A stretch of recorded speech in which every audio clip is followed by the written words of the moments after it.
Alright, good morning. This is Feba with Dutch Shine. In our previous video we talked about straight pulls and a basic window cleaning technique. Right now I'm going to talk about fanning. Fanning is an important skill to understand and apply, especially for hot weather occasions. The more often you have to remove the squeegee from the glass, the longer it takes for you to clean the window, and it's not as efficient. So we're going to show you real quick the fanning technique. You'll also hear this technique called cutting down the mountain. Yes. You'll also note that I'm not particularly careful about how I'm taking this applicator out of my tool belt. I'm outdoors, it doesn't matter. When you're inside, you're going to want to be a little bit more careful about how you take your applicator out. So Feba's already scrubbed this window, which is why he is not doing that this time. It's already been cleaned once, so he just applicated. So you can come at it from multiple ways. You can go in from the side, you can come across, you come down, go back over to the corners. You can see I've created the mountain. And each time his squeegee is passing about an inch above the water line. If you're coming right at the water line, you're going to have water coming over the top of your squeegee. So that was the example of cutting in from the right side. There are other ways to do it as well.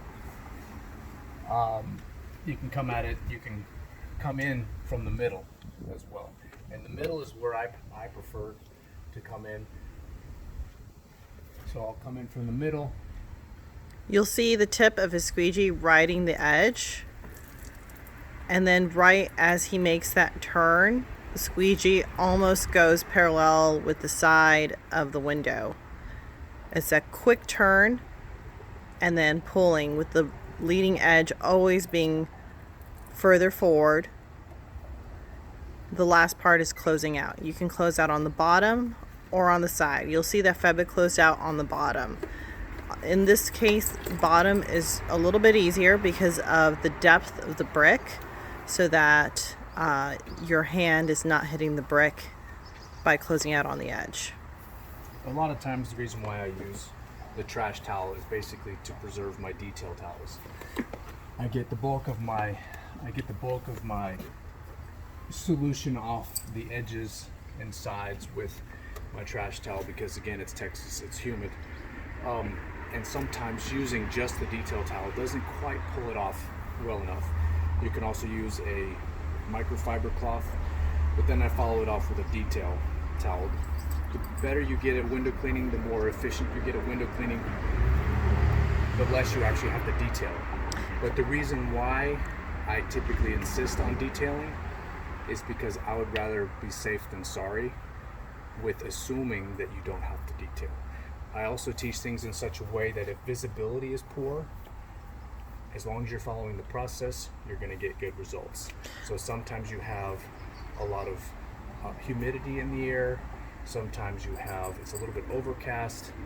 If you're following this process, more often than not, you're going to get good results. So sometimes what happens is in the early morning, you'll have a foggy day, and you'll have stuff showing up on the window, and you're like, this isn't coming off, it's humid. Is it actually clean? Because I still see moisture on the window. Well, again, if you're following the process, when it dries, it's going to be clean. In addition to that, if you're not detailing well, the water from our solution looks relatively clear. It's easy to miss. It looks like it's not there. And when you leave that window and come back to it, when it's dried, you definitely see that streak. So Feba's going to fan one more time, and I'm going to describe again his process. So you'll see that he's wetting the glass first. Again, we're not going to scrub on this one because we've already scrubbed. That should be just a few second process. He's going to start from the middle. His upper leading edge is hitting the side. He's immediately coming the opposite direction and turning. Each corner of his squeegee is diving into the side of the window, with the leading edge always being at least an inch above the water line. And then as he closes out, you can see he went back to the bottom again. If you don't get a solid closeout, you can come back and just do a little straight pull closing out that way. Also, you need to make sure you have the right angle to the window and the right hand process. So Feba, can you just put your squeegee on the window just to show what angle it should be at? So you'll see his hand is about 30 degrees away from the window. I'm just going to get in a little closer so you can get a sense of that. It's really about 3 inches.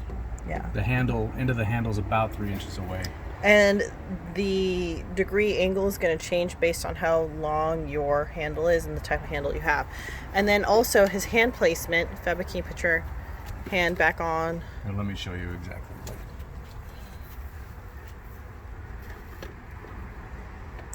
You'll see that his thumb is on the pivot point of his handle, but he's allowing his wrist to stay fluid at the same time, and that allows for even pressure as he makes each and every pull and each and every turn. The other trick to this is loosening up a little bit on the turns and adding a little bit more pressure on the curves. So as you come on the turn, loosen up, and as you come this way, tighten up a little bit. Loosen up this way, tighten up this way. The other main trick that I have found to fanning is to look at where you want your squeegee to go and less at your hand. So instead of focusing on your hand, you should be focusing on where you want your squeegee to go, like throwing a ball. So you don't look at your hand and the ball when you're throwing a ball. You're looking at where you want it to go. And that is the same case here. You're paying attention more closely to the water line and to where you want your squeegee to go in that next second. The reason why I've chosen to close out on the bottom in this case is because the frame is coming out about 4 to 5 inches here. So if I were to try to close out here, my knuckle would hit my handle, or my knuckle would hit the brick, and I'd have a hard time closing that squeegee out. Just something that I automatically do intuitively because I've done it for a long time. So in this case, I'll close out on the bottom.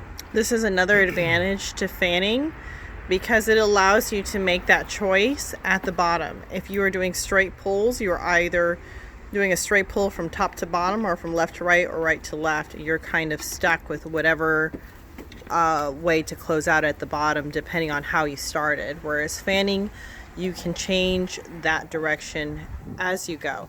The last thing that we're going to show you in the next video is our two-handed technique.